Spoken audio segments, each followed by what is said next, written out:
मैं बहुत दुखी हूँ। ना मुझे अच्छा घर मिला है, ना अच्छे सास ससुर मिले हैं, ना मुझे अच्छा पति मिला है, ना मुझे अच्छी फैमिली मिला है। बच्चे तो कुछ मेरा सुनते ही नहीं है, जबकि मैं ना रहूँ, मैं ना करूँ तो मेरे बिना किसी को कुछ होने वाला नहीं है। लेकिन मेरी कोई सुनता ही नहीं है। मैं बहुत परेशान हूँ गाइस। कैसे हो आप सभी? आई होप आप सब ठीक होंगे, स्वस्थ होंगे, खुश होंगे। इसी उम्मीद के साथ आगे बढ़ती हूँ गाइस। आज मैं आप लोगों को ऐसे ही कुछ, खासतौर से महिलाएं ये काम करती हैं, तो मैं ऐसे ही कुछ महिलाओं की 4 टाइप बताने वाली हूँ। 4 से अगर 5-6 हो गए तो चलेगा आप लोगों को। तो वीडियो में आप लोग लास्ट तक बने रहना। मैं आप लोगों को यही बताने वाली हूँ कि औरतों के कितने टाइप होते हैं और उनकी कोई कदर नहीं करता तो क्यों नहीं करता। कुछ हम औरतें, जैसे हमारी, मैं भी औरत हूँ, अगर अपने में भी कुछ ऐसी आदतें होती है कि हम लोग अपनी कदर खुद ही खो देते हैं, अपनी केयर खुद नहीं करते, और जो हमारी वैल्यू रहती है तो हम अपनी वैल्यू दूसरे के सामने खो देते हैं, दूसरे के सामने हमारी वैल्यू कम हो जाती है। तो उसकी भी, उसमें भी हमारी खुद की ही गलती है, हमारी अपनी आदतों की वजह से हम अपनी वैल्यू कम कर लेते हैं। सो गाइस, मैं आज आप लोगों को बताने जा रही हूँ कि पहली टाइप की औरतें ऐसे होती है जो दूसरों के सामने हमेशा रोती रहती हैं।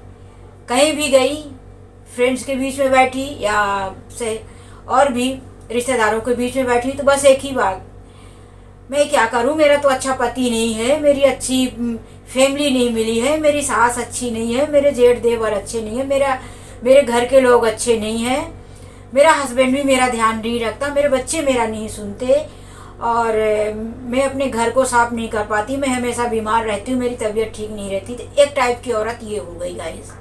ये औरतें कहीं भी बैठेंगी तो उनकी आदत हो जाती है ऐसे बोलने की। तो वो जब दूसरों के सामने ऐसे बोलती हैं तो कोई कितने दिन सुनेगा? 2 दिन सुनेगा, 4 दिन सुनेगा, 5 दिन सुनेगा, फिर वो लोग भी उनसे बोर हो जाती हैं और सुनना उनको पसंद नहीं आता, क्योंकि उनका भी मूड खराब होता है। वो लोग भी क्या सोचती है सामने से कि अभी इसका क्या सुने, चलो अच्छे मूड में निकले, बाहर निकले, और इसका रोना धोना सुन के अपना मूड खराब हो जाता है, कान खा जाती है। पता नहीं ये खुद ही ऐसी है तो इसके साथ बात क्या करे। तो उनकी नज़र में क्या रहती है कि हमारी वैल्यू कम हो गई, उनकी नज़र में हमारी कोई इज्जत ही नहीं रह गई, क्योंकि वो खुद ये सोच लेती है कि इससे अच्छी तो मेरी ज़िंदगी है, फिर इसका क्या सुनूं, इससे अच्छा तो मेरा चल रहा है, मैं तो इस कुछ भी हो इससे तो अच्छी मैं हूँ। तो आजकल आप ही जानते हैं, जो समाज में जो लोग अपने से नीचे हैं, अपने से गिरे हुए हैं, तो लोग उनकी मतलब उनकी ज़्यादा कौन कदर करता है? अपने से गिरे हुए लोगों को कौन, उनके पीछे कौन उनको वैल्यू, कौन उनको उठा के लेके चलना चाहता है? तो ये फालतू की बातें हैं। जो अपनी आदत होती है, पति घर में आए, पूरा दिन तो चलो कैसे था, शाम को पति घर पे आए तो उनको देखते ही बीमारी, मेरी तबीयत ठीक नहीं, हाय हाय मैं बहुत बीमार ही, पूरा दिन से मुझे कुछ करने का नहीं मन। ये सबसे गलत बात है, ऐसा नहीं करना। मैं मानती हूँ कि अपना दर्द बांटने से काम होता है, मैं ये भी नहीं बोलती कि दर्द बांटे ना, लेकिन इतना ज़्यादा भी नहीं कि आप हर टाइम किसी से रोते ही रहो। जब आपके पति घर में काम करके आए, पूरा दिन से बेचारे काम से आए, तो आप उनके सामने रोना ही स्टार्ट कर दो, ये भी सही नहीं है।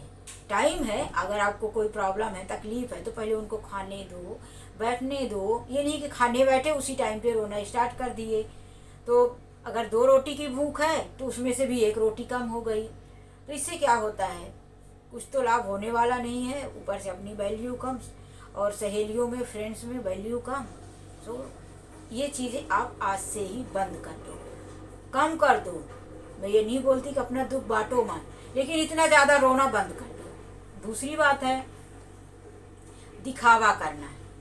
कुछ ऐसे महिलाएं होती हैं जो थोड़ा बहुत सक्सेस कर लेती हैं, या कि चलो उनके हस्बैंड का ही सक्सेस है, या कि खुद थोड़ा कर लेती। ज़्यादातर वही औरतें करती जिनके अंदर थोड़ी बहुत सक्सेस हो जाती है किसी चीज़ में, तो वो हम हर टाइम दिखावा करती रहती हैं। अरे मैं तो, जैसे कि किसी चीज़ में सक्सेस, स्कूल में है तो मैंने इतना कमा लिया, मेरी इतनी सैलरी है, कोई टीचर है, कोई यूट्यूबर है, तो हर जगह बोलती रहेंगे अरे मैंने तो इतने सब्सक्राइबर बना लिए, लोगों में मैं इतनी फेमस हो गई हूँ, मेरा इतना चलता है, लोग मुझे इतना लाइक करते हैं, इतना पसंद करते हैं। और कल ही मैंने 5,000 का पर्स लिया, वो मैं कल ही मैंने वो 10,000 का वो लेने वाली थी, लेकिन अभी लिए नहीं, लेने वाली हूँ। मतलब ओवर रिएक्ट करना लोगों के सामने। तो ये भी अच्छी चीज़ नहीं है। ये भी इतना भी दिखावा करना, खुद की तारीफ, जब अपनी तारीफ अपने मुंह से कर रहे हैं वो तारीफ नहीं होती। थोड़ा नॉर्मल कूल हो के अगर आपने कुछ कमा लिया, कुछ सक्सेस पा लिया है, तो वो लोगों को तो खुद ही दिखेगा ना, दुनिया तो देखेगी ही। क्योंकि मैंने एक गांव में कहावत सुनी थी, हिंद बघेली में है कि गोबर का घाव, सॉरी भूल जाता है, मतलब वो कहावत है, काफ़ी टाइम से बोलने वाली हूँ कि गोली का घाव जो होता है वो गोबर से पैक नहीं कर सकती। ये मेरी सास हमेशा बोलती है कि गोली का जो घाव, मतलब अभी आप तो समझ गए हैं कि गोली का घाव गोबर से पैक नहीं कर सकती, वो बोलती है। तो अगर हमारे पास कुछ सक्सेसफुल हम हो गए हैं, हमारे पास कुछ आ गया है, तो सारी दुनिया देखेगी ही। तो हम वेट करें कि दुनिया हमारी तारीफ़ करे, सामने वाला हमारी तारीफ़ करे। हम खुद चार लोगों के बीच में बैठ के अपनी तारीफ़ करके, ओवर रिएक्ट करके, और अपना जो मिलने वाला है, जो इज्जत सामने से मिलने वाली है ना, वो भी अपनी गवा देते हैं। तो ये दूसरी टाइप की औरतें होती हैं। तो ये अगर आप में है तो ये भी आप बंद कर दें, और इतना ज़्यादा ओवर रिएक्ट ना करें, शो ना करें, लोगों को इतना ज़्यादा दिखाएं ना, लोगों को नीचा ना दिखाएं। क्योंकि अब आप अगर चार लोगों के सामने बोल रहे हैं, तो जो आपके साथ वो आपके और भी लेडीज हैं, फ्रेंड हैं, तो जब आप अपनी इतनी बड़ाई करने लगते हैं तो उनको क्या लगता है कि आप उनको नीचा दिखा रहे हैं, कि वो कुछ कर नहीं पाए। कोई हाउस वाइफ है, कोई कैसी भी है, कोई ट्यूशन टीचर है, स्कूल की है, अगर आपने बहुत ज़्यादा ही थोड़ा उनसे सक्सेस पा ली हो, तो आप वहाँ पे अपनी यही तारीफ किए जा रहे हो, तो उनको क्या लगेगा कि ये मुझे नीचा दिखा रही है। तो फिर वहाँ से भी आपके पास बैठने में भी, आपके साथ रहने में भी उनकी भी दिलचस्पी कम होती जाएगी। तो ये हो गई दूसरे टाइप की औरत। तो ये भी अच्छी बात नहीं है, इसमें भी आपको थोड़ा नॉर्मल रहना है। अगर आप सक्सेस हो गए तो एक दिन खुद ही दुनिया को दिखेगा और आपकी तारीफ होगी, ऐसा नहीं है। और तीसरी बात है खुद की वैल्यू ना करना। ये भी नहीं है कि हम अपनी वैल्यू ही ना करें, अपनी कदर ही ना करें, ये भी एक गलत बात है। अपनी पर्सनालिटी की हमेशा बुराई करते रहे, अरे वो मेरी एक सहेली है नीलम ना, उसने जीन्स लिया, उसके ऊपर बहुत अच्छा लग रहा है, क्या उसकी पर्सनालिटी है, और भगवान ने मुझे क्या दिया है, मेरा पेट निकला हुआ है, मेरे ये हाथ मोटे, पैर मोटे, मेरी अच्छी नहीं है, मैं ही बोली मेरे दांतों में गैप है, मैं सुंदर नहीं लग रही। अरे मैं क्यों अपनी बुराई करूं, भगवान ने जो दिया है जैसा है, तो मेरी नीलम का जो फ्रेंड है उसका तो मुझे नहीं मिलने वाला। ऊपर से मैं अपने को बुरा मान के अपनी एनर्जी, लोग जहाँ से अगर अपने बारे में बुरा सोच लिया और खुद जब बुरा, तो दिमाग भी अपना वही हो जाता है, अपना शरीर जो है तो स्लो हो जाता है। आप एक तरह से मानो कि बीमारियों का कारण हो जाता है। जब अपना माइंड जो खुश नहीं रख पाते ना, तो एक तरह से आदमी बीमार ग्रसित हो जाता है बीमारी से। कह मेरे अंदर तो कुछ है ही नहीं, मैं तो कुछ कर ही नहीं सकती, उसने एक बहुत अच्छी है, वो उसने किया, उसकी पर्सनालिटी क्या है। क्योंकि हर इंसान हर चीज़ के लिए नहीं बना है। आप वो करो जिसके लिए आप बने हो। माना कि उसकी पर्सनालिटी अच्छी है, फिर लेकिन कुछ क्वालिटी तो आप में भी है ना। उसके जो उसके पर्सनालिटी में ड्रेस सूट कर रहा तो वो पहन रही है। आपके पर्सनालिटी में भी तो कोई ना कोई ड्रेस जरूर सूट कर रहा होगा, आप वो पहनो। कोई ज़रूरी नहीं है कि जो उसने ड्रेस पहना है, जो उसके पर्सनालिटी में सूट कर रहा है, वही आपको भी सूट करेगा। उसने जीन्स पहना, उसको जीन्स और टॉप सूट कर रहा है तो आपको भी करेगा। आप भी जीन्स पहनो, लेकिन टॉप अगर आप उसने फिटिंग का पहना है, उसकी बॉडी फिट है, कुछ है, तो आप थोड़ा डिफरेंस करके पहनो। जो आपको सूट कर रहा है, आपका भी शौक है, आप भी पूरा करो और खुश रहो। ये जलना बोलो कि उसको देख के जल के अपने आप को ख़त्म करो, अपना दिल दुखी करो, या कि फिर अपने मन को दुखी करो, ये भी एक बहुत बुरी चीज़ है। हर इंसान के लिए हर चीज़ें नहीं बनी है, ये आप सोच के रखो। अगर उसको वो चीज़ सूट कर रहा है, उसका पर्स, उसका बैग, उसके ऊपर साड़ी, पर्सनालिटी, कुछ भी, तो कुछ ना कुछ तो अपने को भी सूट करेगा। जो अपने को सूट कर रहा है वही करेंगे बस, और अपने आप को खुश रखेंगे। तो ये हो गई खुद की वैल्यू करना, खुद का ध्यान रखना, खुद की भी कीमत करना। अपनी वैल्यू घटाना नहीं चाहिए, कभी भी नहीं घटाना चाहिए। तो अब हो गई एक पॉइंट ये है कंपटीशन करना। आजकल महिलाओं में देखें कि पुरुषों से ज़्यादा कंपटीशन महिलाओं में है। आप लोग देख पा रहे होंगे, देखे होंगे, आपके भी घर में महिलाएं हैं, बहनें हैं, या कि आप खुद हैं। आप लोग खुद सोचो कि महिलाओं में सबसे ज़्यादा कंपटीशन है। अरे उसने तो न्यू ईयर में ये साड़ी पहनी थी, तो मैं नेक्स्ट ईयर उससे भी महंगी साड़ी पहनने वाली हूँ न्यू ईयर पार्टी में।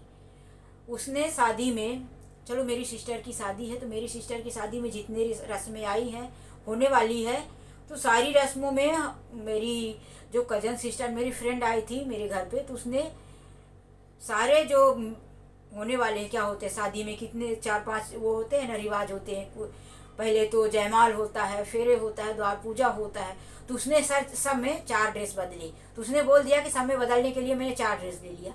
तो मैं क्या सोच रही हूँ कंपटीशन कि अगर वो 4 ड्रेस बदलेगी तो ज़रूर मैं 6 ले लेती हूँ, मैं 6 बदलूँगी, ये हो गई कंपटीशन।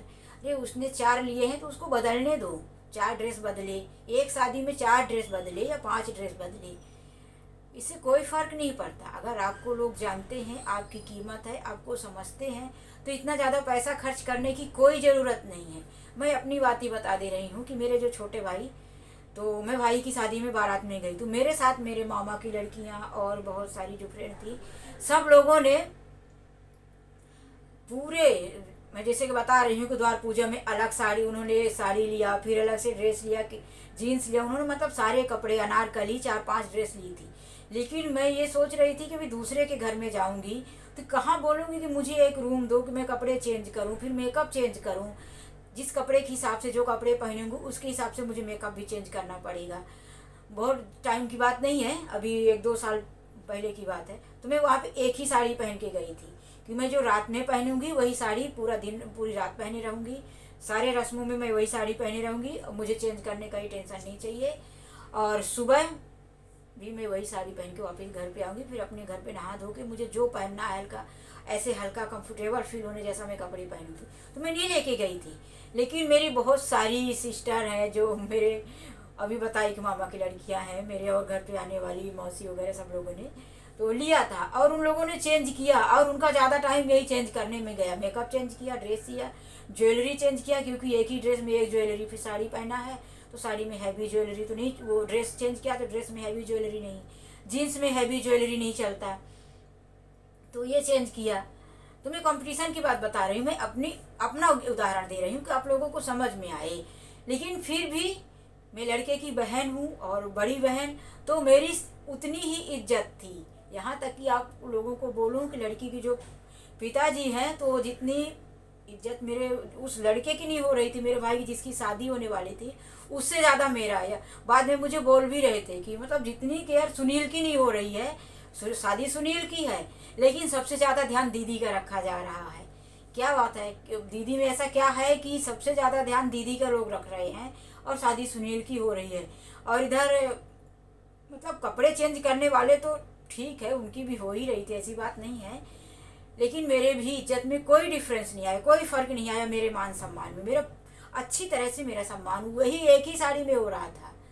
तो ये मैं बता दूँ कि अगर आपके व्यवहार, आपकी जो स्वभाव है, आपकी आदतें लोग जानते हैं, तो आपको बार बार कुछ ड्रेस चेंज करने की ज़रूरत नहीं है, कंपटीशन करना नहीं है, फालतू पैसे करने की, वेस्ट करने की ज़रूरत नहीं है कि आप फालतू पैसे खर्च करो तभी आपको लोग जानेंगे, आपकी कीमत करेंगे, आपकी इज्जत करेंगे। हाँ, मैं ये भी नहीं बोल रही हूँ कि आप अच्छा मत पहनो, आप पहनो, अच्छा पहनो, जो आपको सूट कर रहा हो वही पहनो, लेकिन दिखावा करने के लिए मत करो कि मैं लोगों को दिखावा कर रहा हूँ। अच्छा पहनो, ब्रांडेड पहनो, अगर आपके पास है तो, नहीं है तो भी जो है वो पहनो, साफ़ सुथरा पहनो, लेकिन दिखावा करने की ज़रूरत नहीं है कि अगर उसने 500 का पर्स लिया है तो मैं 5000 का पर्स लेने वाली हूँ, क्योंकि मैं दिखाऊंगी कि मैं उससे बढ़ के हूँ, मैं उससे आगे हूँ, मैं नीचे नहीं रहना चाहती।